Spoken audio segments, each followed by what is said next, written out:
আজ থেকে 3 দিনে তাপপ্রবাহের পর 18 মার্চ থেকে খেলা ঘুরবে। শুষ্ক লুয়ের বদলে ঝরবে দরদরিয়ে ঘাম। 20 এবং 21 মার্চ দক্ষিণবঙ্গের জেলাগুলোতে বজ্রবিদ্যুৎ সহ বৃষ্টির সঙ্গে দমকা ঝোড়ো হাওয়া। কমবে তাপমাত্রা, ফিরবে স্বস্তি, জানালেন আলিপুর আবহাওয়া অধিদপ্তরের বিজ্ঞানী সৌরিশ বন্দ্যোপাধ্যায়। দক্ষিণবঙ্গের জেলাগুলিতে বর্তমানে দিনের তাপমাত্রা স্বাভাবিকের থেকে অনেকটাই বেশি রয়েছে। বিশেষ করে পশ্চিমের জেলাগুলো প্রায় 4 থেকে 6 ডিগ্রি মতো বেশি রয়েছে দিনের সর্বোচ্চ তাপমাত্রা। পশ্চিম বর্ধমান, বাঁকুড়া এইসব জেলাগুলো গত 24 ঘন্টা সর্বোচ্চ তাপমাত্রা 39 থেকে 40 ডিগ্রি কাছাকাছি ছিল। পুরুলিয়া, বীরভূম 38-39 ডিগ্রি কাছাকাছি রিপোর্ট হয়েছে গত 24 ঘন্টায়। যেখানে স্বাভাবিক এই সময় থাকার কথা দক্ষিণবঙ্গের জেলাগুলিতে 32 থেকে 34-এর মধ্যে। টেম্পারেচার কিছুটা কম রয়েছে দক্ষিণের জেলাগুলো। কলকাতা গত 24 ঘন্টা সর্বোচ্চ ছিল 34 ডিগ্রি কাছাকাছি। দমদম 37 ডিগ্রি কাছাকাছি ছিল গত 24 ঘন্টা। আগামী দুদিনে আরো 1 থেকে 2 ডিগ্রি মতো তাপমাত্রা বাড়ার সম্ভাবনা রয়েছে। তাপপ্রবাহের সতর্কতা থাকছে পশ্চিমের জেলাগুলি। 15 তারিখে আজ তাপপ্রবাহের সতর্কতা রয়েছে পশ্চিম বর্ধমান, বাঁকুড়া, ঝাড়গ্রাম, পশ্চিম মেদিনীপুর, বীরভূম এই জেলাগুলো 2-1 জায়গায় তাপপ্রবাহ অর্থাৎ যেটা বলা হয়েছে যে 40 ডিগ্রির বেশি তাপমাত্রা, সর্বোচ্চ তাপমাত্রা এবং স্বাভাবিকের থেকে 5 ডিগ্রি বা তারও বেশি। 16-17 তারিখে নাগাদও এটা কন্টিনিউ করবে তাপপ্রবাহ। সেই সাথে 16-17 তারিখে দক্ষিণবঙ্গের অন্যান্য যে জেলাগুলো রয়েছে সেগুলোতেও যথেষ্ট গরম অস্বস্তিকর ওয়েদার কন্টিনিউ করবে।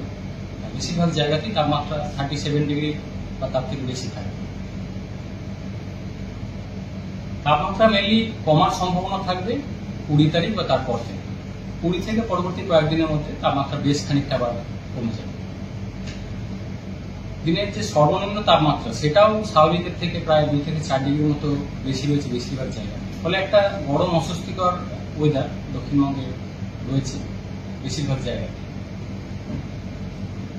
20 থেকে 21-এর মধ্যে তাপমাত্রা যেটা কমার কথা বলা হলো, মেনলি বিক্ষিপ্তভাবে বজ্রবিদ্যুৎ সহ বৃষ্টিপাতের সম্ভাবনা থাকছে দক্ষিণবঙ্গের জেলায়। মানে তাপমাত্রা 20-21 তারিখ বা পরবর্তী কয়েকদিনে বেশ খানিকটা কমে যাবে। উত্তরবঙ্গের জন্য তাপমাত্রা বেশিরভাগ জায়গাতেই স্বাভাবিকের কাছাকাছি রয়েছে, কিছুটা বেশি রয়েছে যেটা দক্ষিণবঙ্গের সংলগ্ন জেলাগুলো যেমন মালদা, দিনাজপুর এসব জেলায়। উত্তরবঙ্গ তাপমাত্রা কিছুটা বাড়বে, তবে এতটা অস্বস্তিকর ওয়েদার সেরকম না। 2 থেকে 3 ডিগ্রি মতো তাপমাত্রা বাড়বে। তুলনামূলকভাবে বেশি থাকবে মালদা, দিনাজপুর এইসব জেলাগুলো 36-37 ডিগ্রি কাছাকাছি সর্বোচ্চ। বৃষ্টিপাতের সম্ভাবনা উত্তরবঙ্গের ক্ষেত্রে মেনলি উত্তরের একদম উত্তরের যে জেলা রয়েছে দার্জিলিং, কালিম্পং, আলিপুরদুয়ার এই জেলাগুলো 2-1 জায়গায় হালকা ধরনের বৃষ্টিপাতের সম্ভাবনা থাকছে আগামী 2 দিনের মধ্যে, 15 থেকে 16-র মধ্যে। অন্যান্য জেলাগুলো উত্তরবঙ্গে প্রধানত শুষ্ক ওয়েদার থাকবে।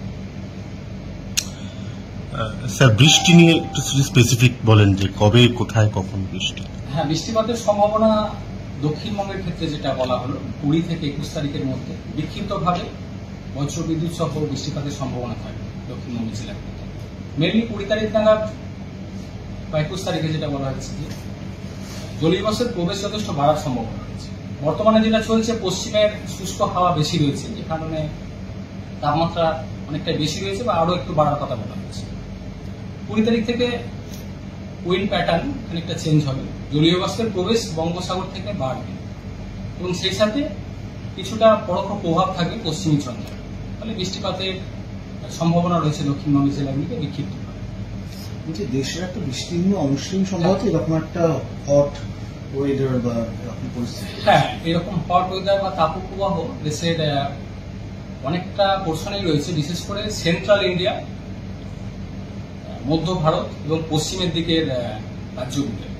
রাজস্থান কিছুদিন ছিল, রাজস্থান কিছুটা কমেছে। বর্তমানে গুজরাট, মহারাষ্ট্র, মধ্যপ্রদেশ, ছত্তিশগড়, আমাদের সংলগ্ন যে উড়িষ্যা রয়েছে, ছত্তিশগড়, ঝাড়খণ্ড এইসব জায়গাগুলোতে টেম্পারেচার অনেক জায়গাতে 40-এর বেশি উঠেছে এবং আগামী কয়েকদিনও সেটা কন্টিনিউ করবে।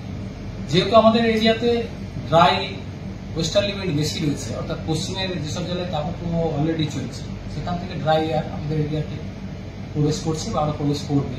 ফলে টেম্পারেচার আমাদেরও আরেকটু বাড়বে, 1-2 ডিগ্রি বাড়বে।